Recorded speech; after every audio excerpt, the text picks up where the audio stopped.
Hey everyone, Chris here from Real Rideshare Stories. If you're new to the channel and you're looking for different things within the rideshare industry, whether it's news, tips and tricks for passengers and drivers, or what actually happens on real rideshare rides, start now by hitting the subscribe button and ring the bell for notifications. And make sure to also check the description below for other helpful information and tips. So it appears that Uber is going to be raising its cancellation fees that passengers have to pay when a passenger cancels a ride after a certain amount of time. And this is already happening in certain test cities where this has been happening for about a week now. So I had received emails from a couple of different drivers who received these emails directly from Uber, and it states, as you can see on screen, new cancellation fees in some parts of your city. We know that cancellations can be frustrating and lead to wasted time and gas.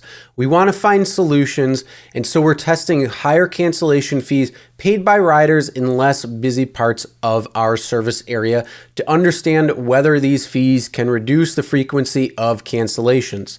Starting on Wednesday 2/19, which was just this past Wednesday, the base cancellation fee charged to riders in the area highlighted in the map above will be $625 or $525 for the next 9 weeks.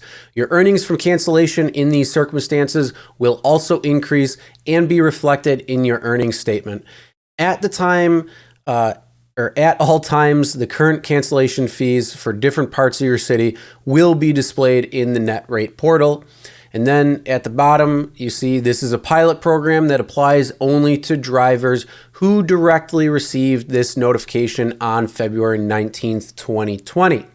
So again, this is something that they're rolling out and test piloting in certain cities where it is less busy and it won't have too much of an impact on their normal business.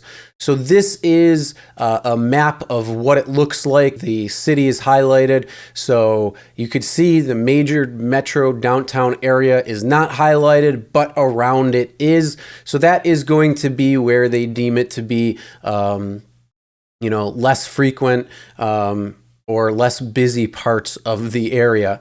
So yes, this is already started in certain test cities on February 19th of 2020, and will go for the next 9 weeks in these areas. So if you received an email, yes, you will see higher cancellation fees when you're picking somebody up in that area and they cancel the ride. Now, is this going to have any impact on passengers canceling rides or not? Who knows? I guess time will tell, but they may be looking at rolling out higher cancellation fees across all markets if the information that they receive is what they're looking for when they're actually studying this information. So it may only last 9 weeks in total, or it may be extended beyond that. And again, like I said, be going to other markets all over.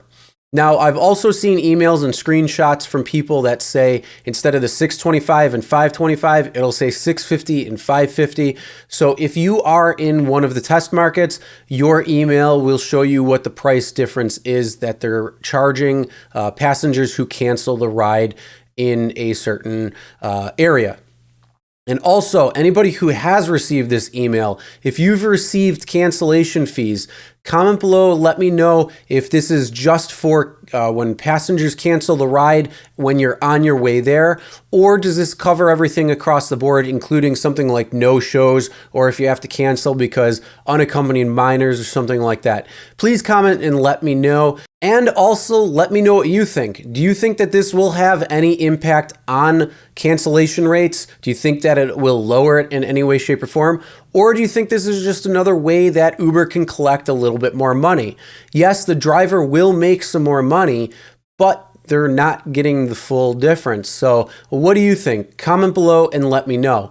Also, if you're a passenger who's watching this, what do you think? Would this sway you from canceling, being that you have to pay a little bit higher in a cancellation fee? Or is it just kind of going to be something that's inconvenience if you have to cancel in some way, shape, or form? Comment below, let me know. That's the end of today's video. Hope you guys have a great rest of your day. And make sure to subscribe and ring the bell for notifications so you'll be notified every time a new video is uploaded. And make sure to check the description below for other helpful information and tips. And as always, never drink and drive, always tip your drivers, and we'll see you next time.